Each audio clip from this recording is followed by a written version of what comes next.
Hello students, welcome to S19 educators. और आप देख रहे हैं क्लास 11th चैप्टर 1 सेट्स। और आज हम करने वाले हैं एक्सरसाइज 1.4 और ये हमारा 7 पार्ट वीडियो है। ठीक है, तो आज ये चैप्टर हम एक्सरसाइज 1.4 शुरू करते हैं। तो शुरू करने से पहले कुछ इसके अंदर कुछ बेसिक चीज़ें हैं एक्सरसाइज में, उनके बारे में बात करते हैं। तो सबसे पहले हमारा एक वर्ड आता है, उसको आपने सुना होगा, वेन डायग्राम। नाम से पता चल रहा है वेन, तो वेन का मतलब है कि एक तरह की कोई भी आकृति या कोई शेप हो सकती है। डायग्राम का मतलब उसको उसको उससे रिप्रेजेंट किया जाता है वेन डायग्राम। अगर वेन डायग्राम को अगर हम डिफाइन करें एज उसकी डेफिनेशन अगर हम बात करते हैं तो most of the relationship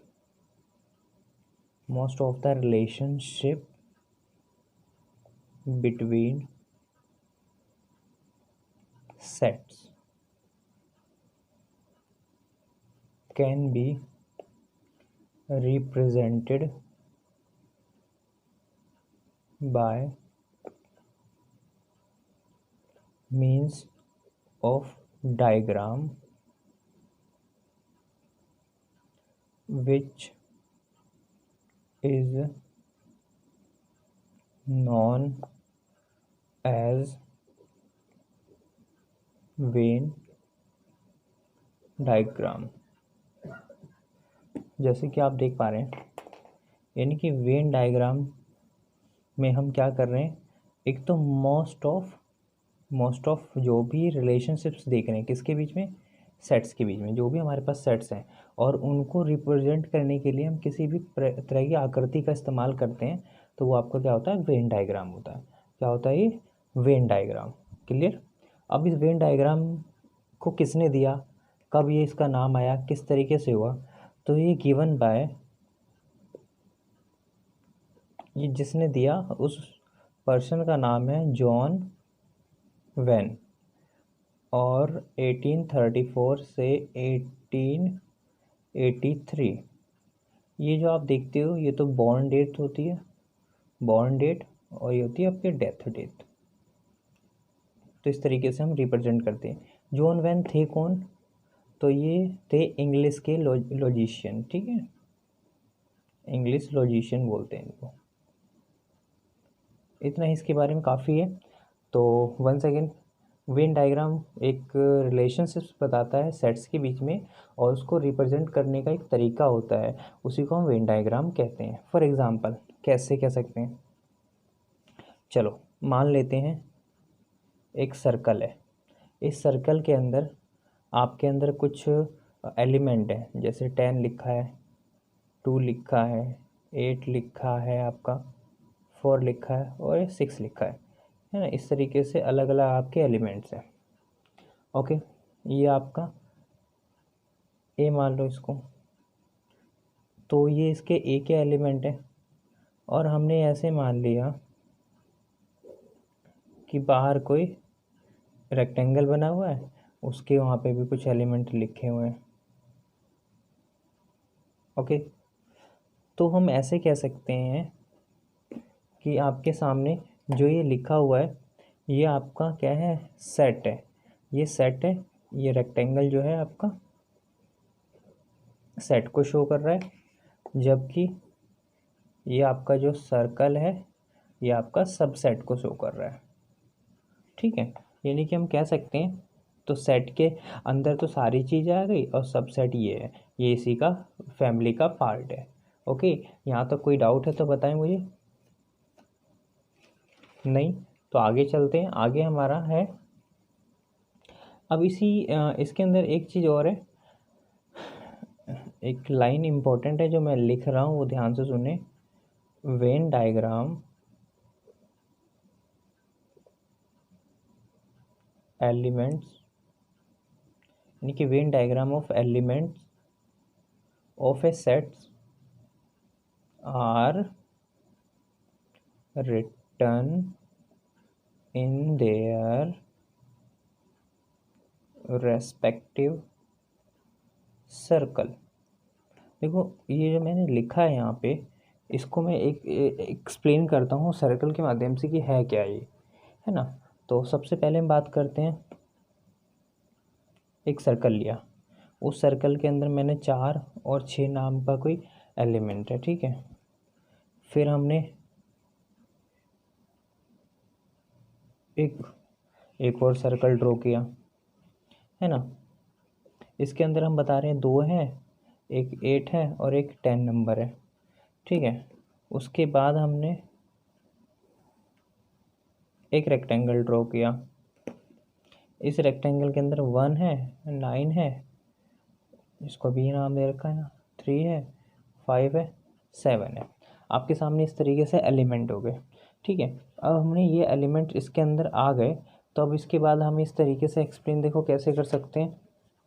for example के लिए कि अब हमारे पास देखो 1 2 इसमें अलग अलग है, तो पहली कंडीशन है कि हमें क्या देखना है, सबसे पहले हमें देखना है यूनिवर्सल सेट क्या है। यूनिवर्सल सेट है क्या, तो आपको पीछे बताया था कि यूनिवर्सल सेट वो सेट्स होता है जिसके अंदर ऑल एलिमेंट मैक्सिमम या ऑल एलिमेंट पॉसिबल हो, यानी कि एक ही चीज़ के अंदर सभी एलिमेंट्स आ जाए। तो आप यहाँ ध्यान से देखें, तो अगर ये रेक्टेंगल जो है आपका, आपके सामने ये जो रेक्टेंगल है, रेक्टेंगल जो है ये आपका क्या है, यूनिवर्सल सेट होगा। क्या होगा, यूनिवर्सल सेट होगा। क्यों, क्योंकि देखो इस रेक्टेंगल के अंदर छोटे वाला सर्कल भी आ गया है, बड़े वाला सर्कल भी आ गया, और इसके बाहर के जो एलिमेंट है वो सारे आ गए, तो ये आपका यूनिवर्सल आ गया। और ये वाला जो है आपके सामने अंदर जो है ये आपका क्या कहलाएगा, सेट। क्या कहलाएगा, ये सेट, जो लार्ज सर्कल है, यानी कि आपका लार्ज सर्कल, ठीक है। और ये जो स्मॉल सर्कल है, स्मॉल सर्कल है, ये आपका क्या कहलाएगा, सबसेट। क्या कहलाएगा, ये सबसेट। तो आप समझ पा रहे हैं कि स्मॉल सर्कल जो है सबसेट है, और वो ये लार्ज सर्कल सेट है, और जो रेक्टेंगल है आपका यूनिवर्सल सेट है। ओके, तो देखो हम यूनिवर्सल सेट्स की वैल्यू अगर लिखते हैं तो हाउ, यूनिवर्सल सेट को इस तरीके से रिप्रेजेंट करो और मैक्सिमम से मैक्सिमम वैल्यू लिखो। तो देखो 1 है कहीं तो है, आप चेक करो, कहीं पे भी 2 है, 2 भी है, कहीं पर 3 है, 3 भी है, 4 है, 4 भी है, कहीं पर 5 है, 5 भी है, 6 भी है, 7 भी है, 8 भी है, और आपका 9 भी है, और 10 भी है। 10 तक मैक्सिमम है, ये यूनिवर्सल हो गया। ओके, अच्छा अब हम आते हैं सेट ए की बात करते हैं। सेट ए के एलिमेंट बताएं, तो सेट एलिमेंट ये वाला है, यानी कि इसके अंदर के सब आ जाएंगे। अब सेट में देखो 2 है। अब 2 के बाद देखो और क्या क्या, 4 भी है, 6 भी है, 8 भी है, 10 भी है।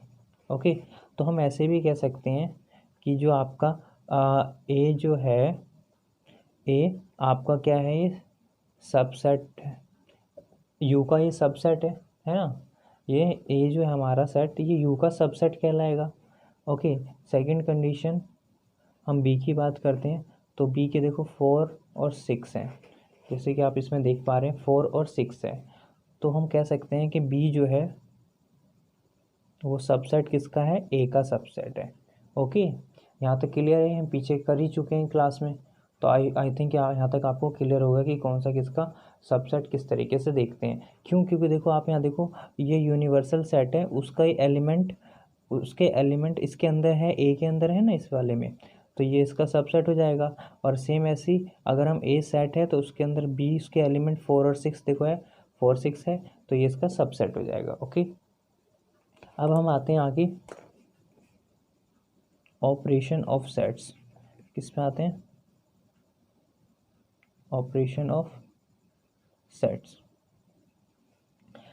तो सबसे पहले जब ऑपरेशन ऑफ सेट्स की बात करते हैं तो हमारे मन में पहला सवाल ही आता है, union of sets. Union sets, अब यूनियन सेट्स को समझने के लिए आपको पता है यूनियन सेट, अभी यूनिवर्सल सेट है वही यूनियन सेट है, तो पहले बता देते हैं उसको रिप्रेजेंट किया जाता है रिप्रेजेंटेड बाय इस शेप से, है ना, इसको हम क्या बोलते हैं, यूनियन।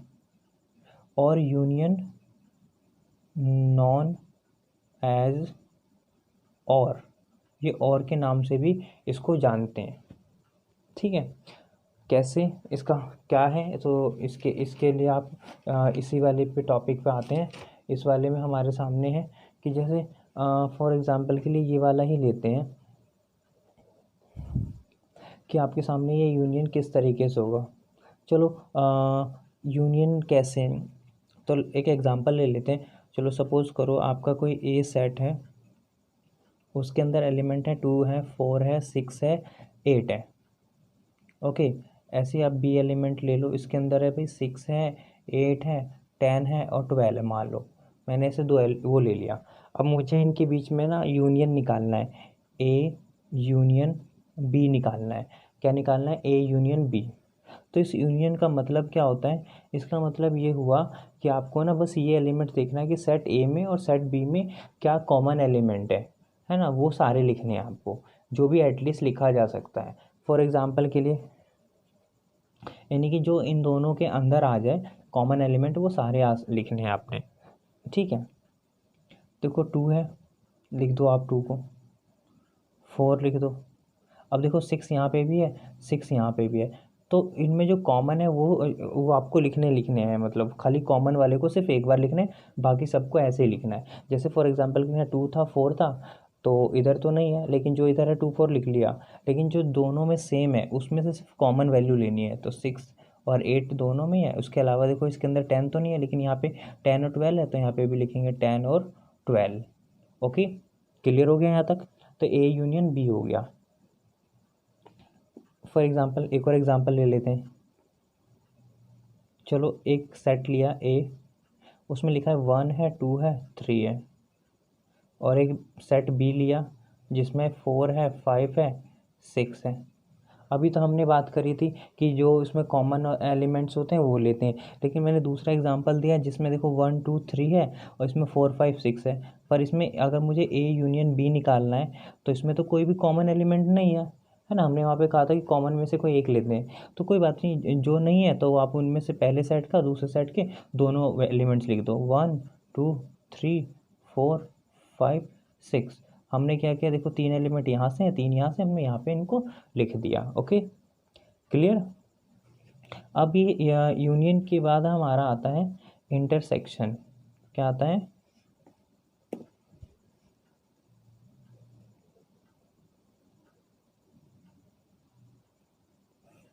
इंटरसेक्शन का मतलब है कि जो दोनों में कॉमन हो।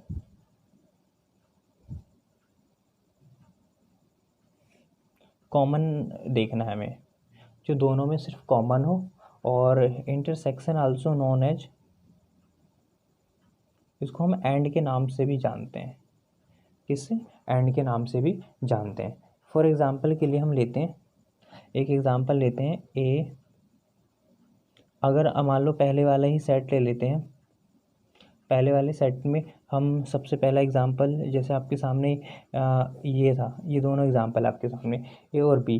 तो मुझे अगर ए इंटरसेक्शन बी निकालना है, क्या निकालना है, ए इंटरसेक्शन बी निकालना है। तो अब यहाँ देखो पहले वाले में क्या क्या कॉमन है, एक तो 6 कॉमन है और 8 कॉमन है ना, 6 और 8 कॉमन है यहाँ पे। तो हम क्या करेंगे, इन दोनों में जो कॉमन है उसी को बस लिख देंगे, 6 और 8। तो ये आपका क्या कहलाएगा, इसका इंटरसेक्शन कहलाएगा। ओके, चलो दूसरे वाले क्वेश्चन में दूसरे वाले का देखते हैं। ए इंटरसेक्शन बी निकालना है, तो देखो दूसरे वाले एग्जांपल में आ जाओ। सो यहाँ पर इसमें देखो कुछ कॉमन है क्या, इसमें 1 2 3 है, लेकिन इसमें 4 5 6 है, यहाँ तो कोई कॉमन नहीं है। तो आपको याद होगा हमने बताया था जब किसी एलिमेंट में कोई कॉमन ना हो लेकिन उसमें एक चीज़ जरूर होती है, ये होती है आपकी 5, या फिर इसको हम बोलते हैं एम्प्टी सेट। क्या बोलते हैं, एम्प्टी सेट। तो ये तो होता ही है, ठीक है। तो हम लिख सकते हैं यहाँ पर 5 या फिर एम्प्टी सेट। ओके, तो ये तो हो गया इंटरसेक्शन का। Is that clear. आगे चलते हैं। आगे हमारा आता है फिर लेते हैं डिफरेंसेस ऑफ सेट्स। तो डिफरेंसेस में क्या है, अगर सपोज करो आपके पास मान लो सेट ए है, ये आपका 2 है, 4 है, 6 है, 8 है, इस तरीके से आपके सामने ये गिवन है। और आपके सामने बी है, भाई 6 है, 8 है, 10 है और 12 है, मान लो ये दो दूसरा सेट ये दिया है। और उसने कहा है कि आपको ए माइनस बी निकालो। तो ए माइनस बी का मतलब है कि पहले तो आप कॉमन एलिमेंट काट दो। कॉमन एलिमेंट देखो आपके सामने, एक तो ये वाला है और ये वाला है, दोनों में है ना।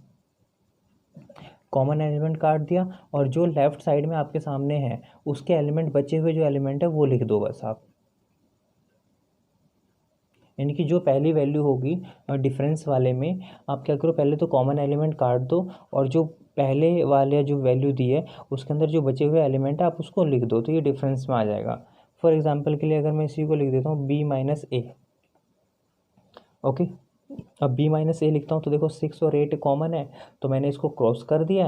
अब मुझे क्या करना है, बी पहले वाली वैल्यू है तो यहाँ पे बी के जो एलिमेंट है वो मैं यहाँ पे सेट्स के अंदर लिख दूंगा 10 और 12।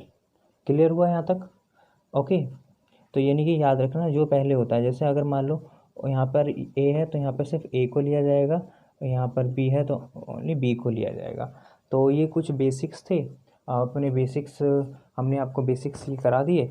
तो अब हम चलते हैं अपने एक्सरसाइज के ऊपर, और एक्सरसाइज का सबसे पहला क्वेश्चन है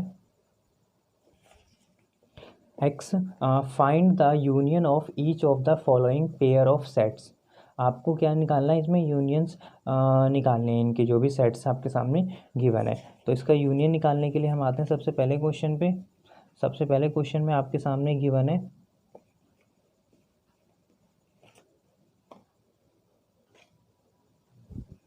देखिए, सबसे पहला क्वेश्चन है आपके सामने कि आपके सामने एक एक्स 1, 3 और 5 है और वाई सेट के अंदर है 1, 2, 3 है। तो आपको अभी बताया था एक्स यूनियन वाई निकालना है। तो देखो पहले वाले में देखो 1 है, लिख दो, और देखो दोनों में क्या है, फिर 2 है, फिर 3 कॉमन है तो 3 लिख दो, फिर क्या है 5।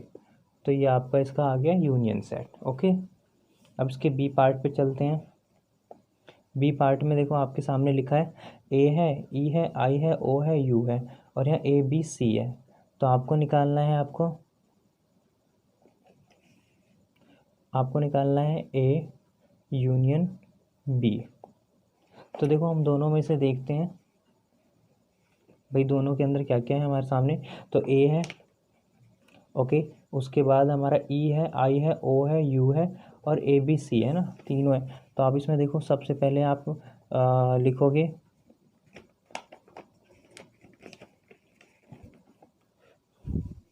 देखो आपके सामने ये है, तो देखो ए लिखेंगे आप, है ना। फिर देखो इनमें ए बी सी डी में बी चल रहा है यहाँ पे, फिर सी है, फिर आपका ई है, फिर आई है, फिर ओ है, फिर यू है। तो ये आप ये सारा लिख सकते हो, ये आपका यूनियन सेट हो गया बी का।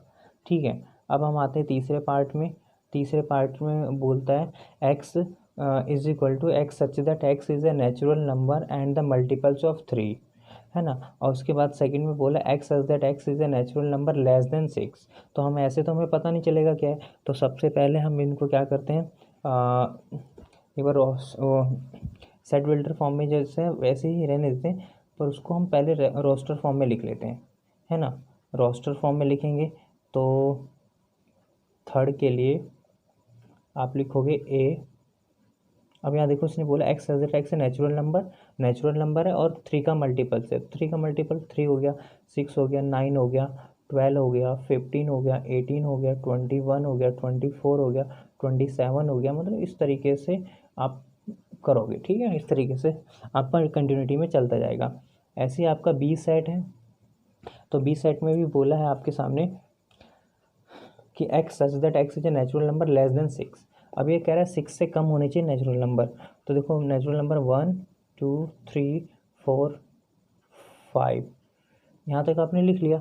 अब ये लिखने के बाद आपने ऐसा लिख दिया, और अगर आपको इसका यूनियन निकालना है तो आप तुरंत क्या करेंगे भाई, जो आपका सिंपल मेथड है आप उठाएंगे, अब इनके नंबर लिखना शुरू कर देंगे। तो देखो आप इसका नंबर उठाएंगे 1, 2, 3, 4 5। अब देखो यहाँ 3 तो आ चुका है, फिर आप क्या करोगे 6 9 12 15 18 21 24 27 और इस तरीके से छोड़ देंगे, है ना, और कहेंगे बस हो गया हमारा। तो आप मुझे बताओ क्या ये सच में सही है? क्या ये ऐसा हो सकता है कि कोई भी, अगर चलो आप ऐसे कह रहे हो, मैं मानता हूँ सही है आपका, कोई इशू नहीं है क्यों यूनियन फॉर्म लिखा है, लेकिन जब आपके एग्जाम में एग्जामिनर चेक करेगा तो वो कहेगा कि 1 2 3 4 5 6 है, यहाँ तक तो कंटिन्यूटी में काउंटिंग है, फिर 9 है 12 है, फिर ये मल्टीपल, ये क्या चल रहा है, तो उसको तो समझ में नहीं आएगा, तो वो इसको काट देगा, कहेगा ये क्या भी, ऐसे कैसे हो सकता है ना। तो चलो अगर आप इसको इस तरीके से लिख रहे हैं तो हम ऐसे कैसे मान लें कि, हाँ अगर आप इसको ऐसे लिखते 1 2 3 4 5, आपने ऐसे लिख लिया पहले तक है, फिर आपने कॉमा देने के बाद 3 6 9 12 15 और इस तरीके से कंटिन्यूटी दिखा दी, है ना। तो यहाँ पे फिर भी थोड़ा वो सही है, लेकिन हम क्या करते हैं जब भी ऐसे क्वेश्चंस होते हैं तो हम उसको क्या करते हैं सेट बिल्डर फॉर्म में ही लिखते हैं। जब भी उसका जवाब अगर आपके सामने सेट बिल्डर फॉर्म में पूछा गया है तो आप उसको सेट बिल्डर फॉर्म में भी लिखना ही चाहिए आपको, है ना। जैसे आपने यहाँ पे लिखा तो आप इसको ऐसे लिखेंगे A union B x such that x is equal to, आपने क्या कहा कि आपने 5 तक कंटिन्यूटी है आपकी कंटिन्यूटी में, तो आप लिख दो भाई 1 2 1 2 जो भी आपका है, मतलब 5 जो अब स्टार्टिंग वाले नंबर थे 1 2 आप ले लो 4, ठीक है 5, और उसके बाद आपको यहाँ लिखना है मल्टीपल्स ऑफ 3, क्या लिखना है मल्टीपल ऑफ 3 और ये क्लॉज। और आपको याद है अभी मैंने स्टार्टिंग में ही आपको एक्सप्लेन किया था कि आपको और से रिप्रेजेंट करना है ना, देखो अभी पीछे हमने बोला था ना कि आपको क्या करना है और से रिप्रेजेंट कर सकते हैं ना यूनियन को, तो इस तरीके से हमने यहाँ पे और का इस्तेमाल भी कर लिया है, ठीक है। तो आप इस तरीके से सेट बिल्डर फॉर्म में लिख सकते हैं, तो आपका ये सही हो जाएगा। कोई डाउट? चलो आगे चलते हैं, हमारा नेक्स्ट आता है। अब हमारा अगला क्वेश्चन है जो फोर्थ पार्ट में हमारे सामने बोला गया कि x such that x is a natural number, x such that x is a natural number and जो एक्स की वैल्यू है वो आपकी लेस देन एक्स की जो है लेस देन 1 है और आपका मोर देन, ठीक है 6 तक है, ठीक है। तो इसमें हमारा क्या है, मतलब मोर देन इक्वल टू 6 के यहाँ पे क्योंकि इक्वल का भी साइन है, ठीक है। तो अब आपको क्या करना है, फिर दूसरे वाले में बोला है x as that x is a natural number और वहाँ पे लेस देन 6 है और मोर देन आपका वो आपका 10 तक है, सॉरी, ठीक है, इसमें 10 तक है। तो आप इस 10 तक है, आपका लेस देन 10 है, ठीक है। एक्स की जो वैल्यू है आपकी क्या है, एक्स जो एक्चुअल है वो 6 से लेकर और आपके 10 के बीच में की वैल्यू है ना। तो आपको फिर से हमने क्या बताया था कि आपको क्या करना है, इसको सबसे पहले आप रोस्टर फॉर्म में लिख लेते हैं। तो रोस्टर फॉर्म में आप लिखेंगे जब इसको फोर्थ पार्ट को,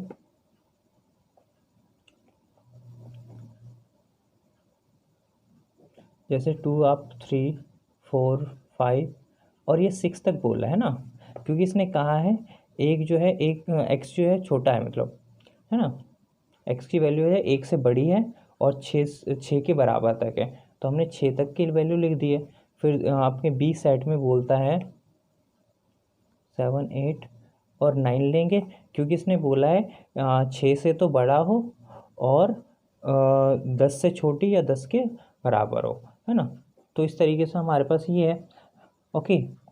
अब इसको करने के बाद उस 10 से छोटी हो मतलब, तो आपके सामने 2 सेट बराबर हो गए।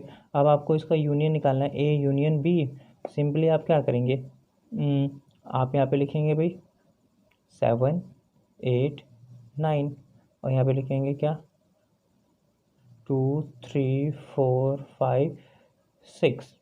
हो सकता है कि कोई है ना कुछ ऐसे भी लिख सकते हैं, तो उसमें कोई वो नहीं है, 2 3 4 5 6 लिख सकते हैं और 7 8 9 लिख सकते हैं, ऐसे लिख सकते हैं हम, है ना। तो अगर मुझे इसको आपको बताया था सेट बिल्डर फॉर्म में लिखना है तो उसकी कंडीशन बतानी पड़ेगी, x such that x is क्या है, ये नेचुरल नंबर है ना।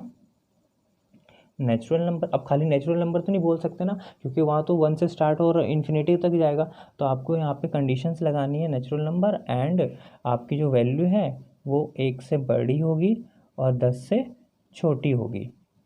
हो सकता है कि कुछ लोग ऐसे भी लिख सकते हैं इसको, A union B, x such that x is natural number and आपके सामने इक्वल टू ठीक है, x is less than equal to and more than equal to 9, ऐसे भी लिख सकते हैं। ठीक है, तो वो आपको वो रिप्रेजेंटेशन का तरीका है। और आपकी जो बुक है उसमें कई हमने देखो इतने स्टैंडर्ड, हमने इतने स्पेसिफाई कर दिया ना जो आंसर को, लेकिन जो आपकी बुक में वो उन्होंने सिर्फ ऐसे ही दे दिया सॉल्यूशन में कि एक्स आपका 1 से लेकर और यहाँ पे 10 के बीच में आपका ये है, तो इस तरीके से देते हैं। तो ऐसा है, तो ये उन्होंने सिंपलेस्ट दिया, हमने थोड़ा स्पेसिफाई कर दिया है अपने आंसर्स को और अच्छी तरीके से। ठीक है, तो दोनों ही सही है। ओके, अब आते हैं हमारे फिफ्थ पार्ट में। फिफ्थ पार्ट में हमारे सामने बोला गया है, फिफ्थ पार्ट में क्या कहता है कि 1 2 3 और एम्प्टी सेट है, यहाँ पे 5 है, एम्प्टी सेट गिवन है। तो हमें इसके लिए क्या करना है, तो खुद सोचो, मुझे आप बात बताओ।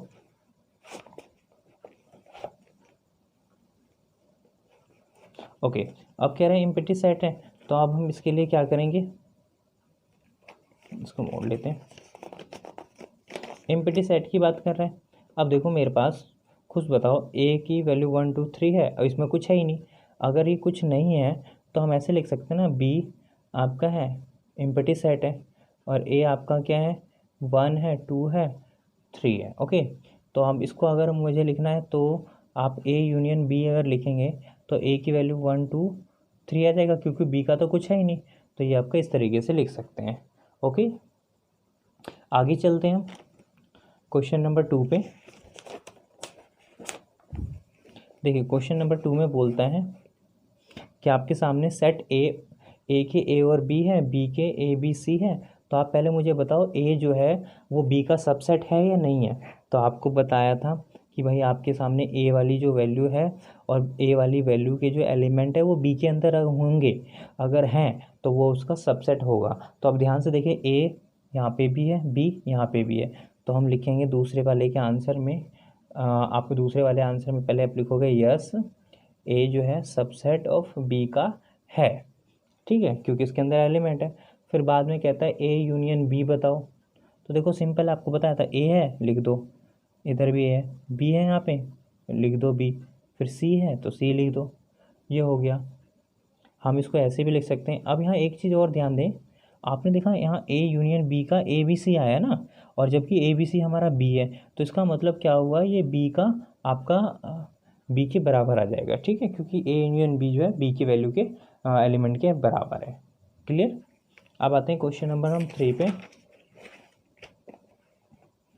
ओके, विजिबल है, हाँ। क्वेश्चन नंबर 3 पे आते हैं।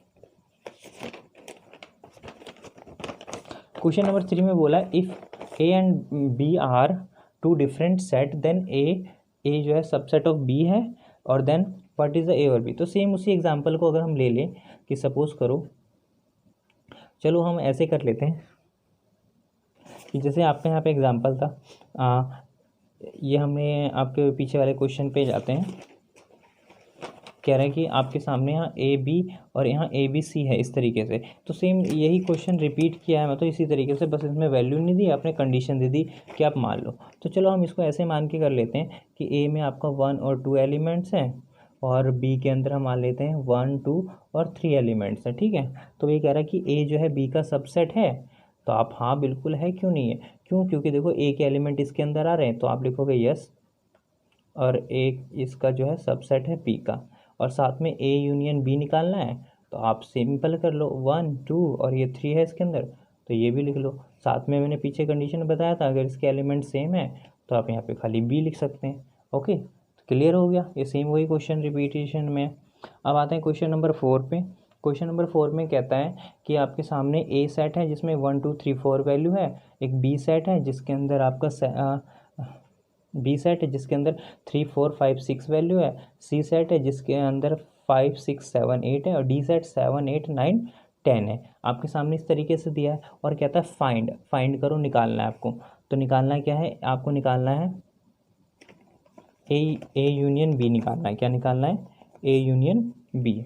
तो ध्यान से देखें, ए यूनियन बी निकालना है ये पहले पार्ट में। तो मुझे एक बात बताओ, यूनियन निकालना है ना, कोई दिक्कत नहीं, आप बहुत आसान है। आप देखो यहाँ इनमें देखो, पहले एलिमेंट 1 है, 2 है, 3 है, यहाँ पे 3 कॉमन है, फिर यहाँ 4 है, यहाँ भी 4 है, यहाँ 5 और 6 है। तो आपको क्या बताया था कि जो कॉमन एलिमेंट है उसको एक बार लिखना है, बाकी सारे एलिमेंट्स को लिख दो। देखो 1 लिखा, 2 लिखा, 3 4 यहाँ पे भी है, फिर उसके बाद 5, उसके बाद 6 और ये, तो ये इसका यूनियन हो गया। ऐसे बी का निकाल लो आप यूनियन। बी में क्या बोलता है, बी पार्ट में हमारे सामने बोल रहा है ए यूनियन सी निकालो, ए यूनियन सी निकालेंगे आप। तो आपके सामने देखो ए और सी में कंपेयर करो, तो जो पहले कॉमन लिख लो, 1 है, 2 है, 3 है, 4 है। इसके अंदर तो कुछ भी नहीं है, जो मैंने एग्जांपल जैसे लिया था। तो सेम उसी तरीके से आप इसके आगे की लिख दो, 5 6 7 8। तो ये हो गया आपका। ऐसे थर्ड पार्ट निकालते हैं। थर्ड में हमारे सामने बोला बी यूनियन सी निकालना है। क्या निकालना है, बी यूनियन सी।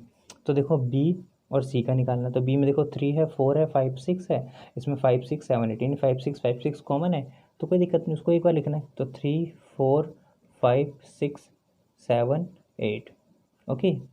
उसके बाद हमारा आता है फोर्थ पार्ट में बी यूनियन डी निकालना है आपको, बी यूनियन डी निकालना है। सिंपल, बी में देखेंगे आपके पास 3 4 5 6 है, या 7 8 9 10 है। तो आपके सामने 3 4 5 6 है और 7 8 9 10 है, तो आप इसमें लिखोगे 3 4 5 6, यहाँ 7 8 9 10। आपका ये बी यूनियन डी हो गया, ओके। अब हमारे पास आता है ए यूनियन बी यूनियन सी।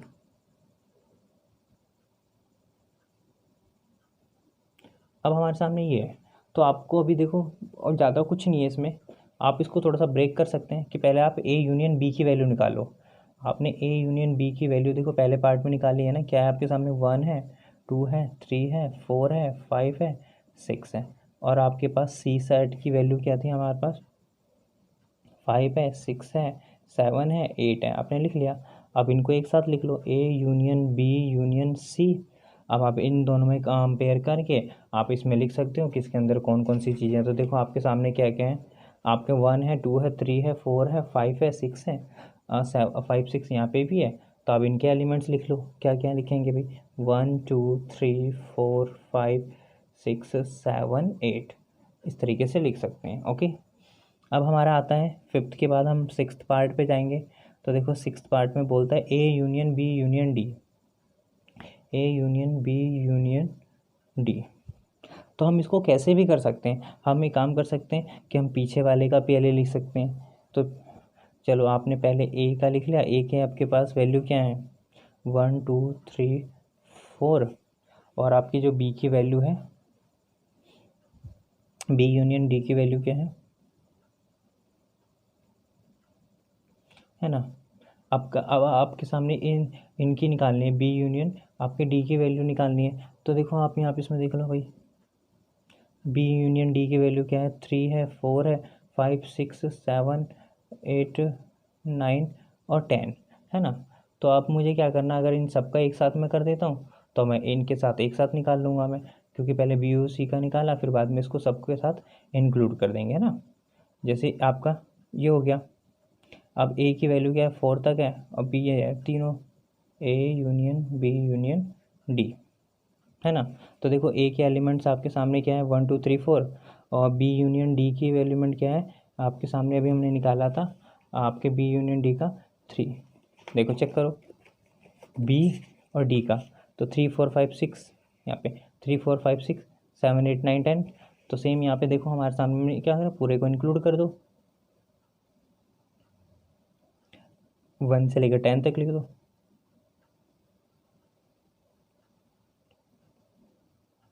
ठीक है, तो इस तरीके से सिक्स्थ पार्ट हो गया।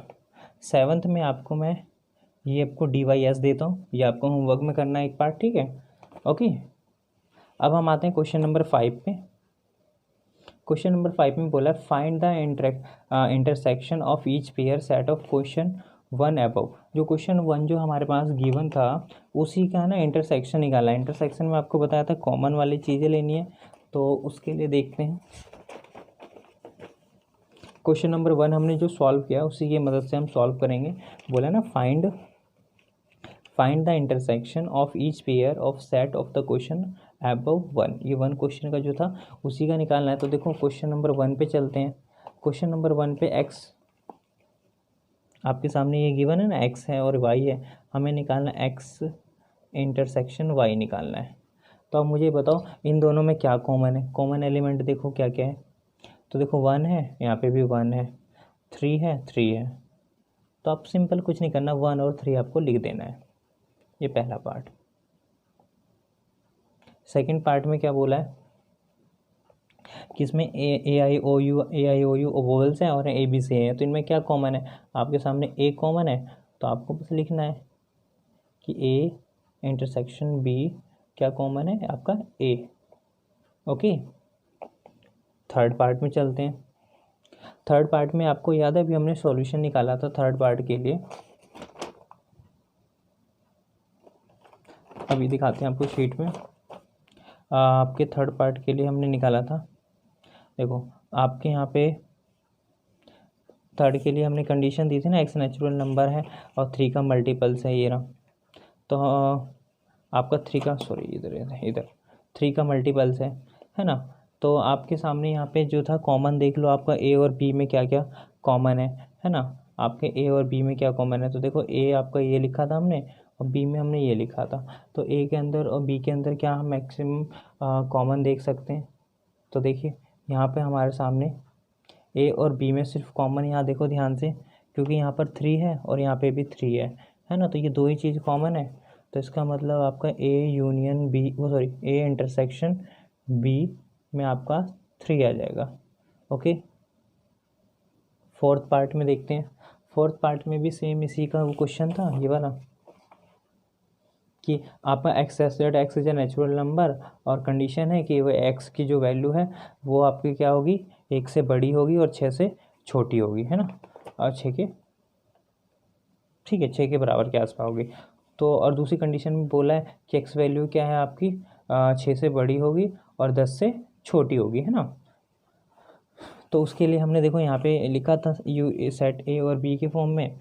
तो आपको निकालना है ए इंटरसेक्शन बी। अब इन दोनों में क्या कॉमन है, अब इन दोनों में देखो यहाँ 1 2 यहाँ 2 3 4 5 है, इसमें 7 8 9 है। तो कुछ भी कॉमन नहीं है। अगर कुछ भी कॉमन नहीं है तो एम्प्टी सेट है। तो we can write empty set, या फिर हम कह सकते हैं 5। ठीक है, तो ये हो गया। अब उसके बाद पाँचवें पार्ट में देखें। पाँचवें पार्ट में तो पहले ही बोला है कि आपके सामने 1 2 3 है, इसमें कुछ है ही नहीं। जब उसमें कुछ नहीं है तो क्या कॉमन होगा, सिंपल। पाँचवें पार्ट में भी आपका पाँचवें पार्ट के है ना ए और बी, ए इंटरसेक्शन बी आपका क्या हो जाएगा 5 या फिर ये। ठीक है, क्लियर। आगे चलते हैं क्वेश्चन नंबर 6 पे। क्वेश्चन नंबर 6 में हमें इसमें कुछ क्वेश्चन मिक्स हैं जिसमें हमें यूनियन भी निकालनी है और इंटरसेक्शन भी निकालना है ना। तो क्वेश्चन नंबर 6 के लिए सबसे पहले पार्ट में देखो आपके सामने क्वेश्चन पढ़ते हैं। आपके सामने गिवन है क्वेश्चन नंबर 6 में ए आपका 3 5 7 9 11 और बी में आपका दिया है एलिमेंट 7 9 11 13 और सी में 11 13 15 और डी में 15 17 और कह रहा है फाइंड निकालना है आपको ए इंटरसेक्शन बी निकालना है, बी इंटरसेक्शन सी निकालना है, A intersection B A intersection C intersection D निकालना है, ए इंटरसेक्शन सी निकालना है, ठीक है, बी इंटरसेक्शन डी निकालना है और आपका ए इंटरसेक्शन बी और बी यूनियन सी का निकालना है इंटरसेक्शन ए के साथ। तो देखो उसमें कुछ नहीं है, आपको बस जो मैंने क्वेश्चन कराया बस उन्हीं का मिक्सअप है। तो देखो ए इंटरसेक्शन बी निकालना है। ए और बी में क्या कॉमन एलिमेंट है, ध्यान से देखें जल्दी से। तो इसमें देखो 7 है और 9 है और 11। तो जो है आप लिख दो बस, आपके पास 7 9 और 11, ठीक है। ये आपका कॉमन है तो ये लिख देते हैं, ठीक है। इसका सेकंड पार्ट देखते हैं।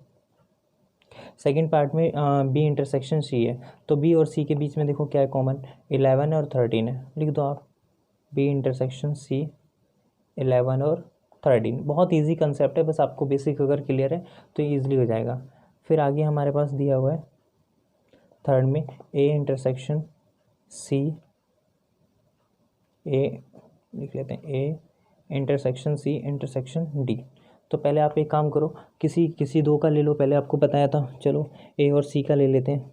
ए और सी में क्या कॉमन है, 11 कॉमन है, तो आप लिखोगे ए इंटरसेक्शन सी 11 आपका एलिमेंट है, और डी में आपका क्या है 15 और 17 है। तो ध्यान से देखें, ए का पहले निकाला, ए और सी के साथ हम जब रिलेशन देख रहे थे तो सिर्फ 11 था, और ठीक है 11 कॉमन था, लेकिन जब बाद में हमने सी के साथ डी के साथ देखा तो कुछ नहीं है, तो इसका मतलब हम ये लिख सकते हैं कि ए आपका इंटरसेक्शन सी इंटरसेक्शन डी, आप यहाँ ध्यान से देखें कि आपका यहाँ पे पहले वाले में सिर्फ 11 कॉमन है, देखो यहाँ पे 11 कॉमन है, और इन दोनों का निकालने के बाद हम डी के साथ अगर निकालते हैं तो कुछ नहीं है, तो यहाँ पे हमारा 5 है, तो आपका 5 है यहाँ पे, ठीक है। तो इस तरीके से आपका निकल गया। अब आते हैं फोर्थ पार्ट में। फोर्थ पार्ट में बोला है कि आपका ए इंटरसेक्शन सी ये आप कर लोगे, और फिफ्थ पार्ट भी ये आपको DYS करना है, डू योर सेल्फ, ये भी आपको DYS करना है, ठीक है। अब हम आते हैं सिक्स्थ पार्ट पे, क्योंकि ये दोनों आसान है इसलिए मैंने आपके लिए दिया है होमवर्क में। अब आते हैं क्वेश्चन नंबर 6 पे, जो कि इम्पॉर्टेंट है। अब इसमें हमेशा क्या है कि बच्चे क्या करते हैं, तो इसमें हम हमेशा क्या करते हैं, पहले ब्रैकेट वाला पोर्शन सॉल्व करते हैं। जैसे हमारे पास A intersection B union C है, तो हमेशा इसमें अपने आप को ईजी बनाने के लिए, डाउट से हटाने के लिए, पहले निकालो बी यूनियन सी निकालते हैं, बी यूनियन सी निकालते हैं। तो देखो आपके सामने जो क्वेश्चन है उसमें बी और सी का यूनियन निकालना है, तो इनमें देखो जो कॉमन के साथ लिख दो। पहले तो देखो 7 है, 9 है, 11 है, 13 है, 11 13 यहाँ कॉमन है, उसके बाद ये 15 है, तो आपने ये निकाल लिया। ए आपका क्या है, अब ए की वैल्यू लिख लो, 3 है, 5 है, 7 है, 9 है, 11 है, ओके। अब हम इन दोनों में देखना है कि A intersection B union C लिखना है हमें। तो मुझे बताओ बी यूनियन सी तो मेरा ये है और ए मेरा ये है, इन दोनों में क्या कॉमन है चेक करो। तो देखो 7 है, यहाँ पे भी 7 है, 9 है, 9 है, यहाँ पे क्या 11 है, और आपके सामने यहाँ पे 11 है, तो 7 9 11 लिख देंगे, 7 9 11। क्लियर हो गया, ओके। ये वाला भी आपको DYS करना है, क्योंकि बहुत सिंपल है। अब इसको इतने छोटे से क्वेश्चन कराने का कोई फ़ायदा नहीं, आप खुद करेंगे, ठीक है। और नहीं आता है फिर भी अगर कोई डाउट होता है तो मुझे कमेंट करेंगे, मैं भी दोबारा से एक्सप्लेन कर दूंगा नेक्स्ट वीडियो में, ओके। आगे चलते हैं। अब हमने कहा कि ब्रैकेट वाला पोर्शन पहले सॉल्व करना है, पर यहाँ तो देखो दोनों साइड में दोनों बार ब्रैकेट है, तो नो इश्यू, परेशान होने की ज़रूरत नहीं। तो ए यूनियन बी है, ए इंटरसेक्शन बी है, आपका ए इंटरसेक्शन बी है, और उसके बाद बी यूनियन सी है। अब इनकी इच्छा कुछ भी दे दे, हमें उससे परेशान होने की ज़रूरत नहीं है। हम क्या करेंगे, सबसे पहले हम निकालेंगे ए इंटरसेक्शन बी निकालेंगे। चलो ए इंटरसेक्शन बी निकालने के लिए चलते हैं ए और बी सेट पे। तो ए सेट में 3 5 7 9, जैसे कि आप देख पा रहे हैं 3 5 7 9 11, और है 7 9 11 13। तो इसमें कॉमन देखो जो कौन है, एक तो है 7 9 11, तो 7 9 11 ये निकल गया। फिर सेम ऐसे बी यूनियन सी निकालना है। अब यूनियन में तो हमें देखना है बी और सी में मैक्सिमम कौन कौन से आ सकते हैं। तो बी में देखो 7 9 11 13 है, या 11 13 15 है, तो आप लिख दो 7 9 11 13 15, हमने ये निकाल लिया। उसके बाद फिर से क्या बोला है, इनका इंटरसेक्शन निकाल लो, तो कोई बात नहीं, ए इंटरसेक्शन बी, उसका इंटरसेक्शन निकालना है बी यूनियन सी के साथ। तो पहले की वैल्यू और दूसरे की वैल्यू ये रही आपके सामने। अब इन दोनों में से आप कॉमन फाइंड आउट कर लो। भाई तो 7 9 11 है, यहाँ पे भी 7 9 11 है, तो हम कह सकते हैं कि 7 9 11 वी कैन राइट, लिख सकते हैं 7 9 11 ही आपका आ जाएगा। ओके, देखो यहाँ पे 7 है ना, यहाँ पे 7 है, यहाँ पे भी 7 है, 9 है 9 है, 11 है या 11 है, तो ये आपका इसमें आ जाएगा। क्लियर, कोई डाउट? चलते हैं अपने आपके इसके 10th पार्ट पे।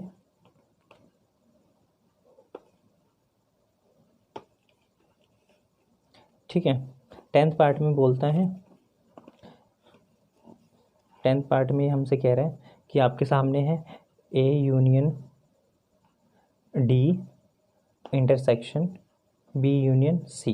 कोई बात नहीं, हमने बताया था ब्रैकेट का एक पोर्शन पहले ले लेते हैं, ए यूनियन डी निकाल लेते हैं, है ना। तो देखो ए यूनियन डी निकालने के लिए हमारे पास ए और डी के एलिमेंट देखने पड़ेंगे। तो देखो ए के क्या क्या एलिमेंट है हमारे पास, ए में हमारा 3 5 7 9 11 है, और जबकि डी में 15 17 है। तो यूनियन निकालना है तो लिख देते हैं 3 5 7 9 11 15 और 17 हमने निकाल दिया। ऐसे हमारा बी यूनियन सी निकालनी है, बी यूनियन सी निकालना है।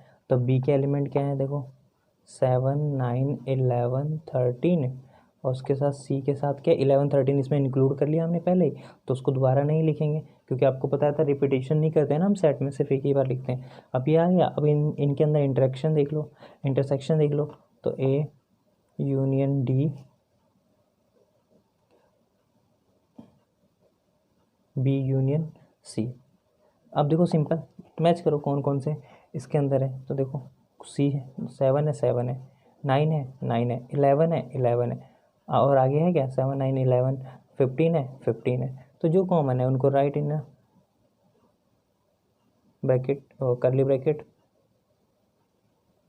ओके, तो यहाँ पे मैंने क्वेश्चन इसके 6 क्वेश्चन करा चुका हूँ मैं 1.4 एक्सरसाइज के। तो 1.4 एक्सरसाइज के क्वेश्चन 1 से लेकर और 6th करा चुका हूँ, और आगे जो 7 से लेकर आपके 12 तक है वो आपके नेक्स्ट पार्ट में हम आपको कराएंगे, क्योंकि इससे अगर ज़्यादा मैं कराता हूँ तो वीडियो बहुत लंबी हो जाएगी, क्योंकि अभी भी वीडियो 47 मिनट्स की हो गई है।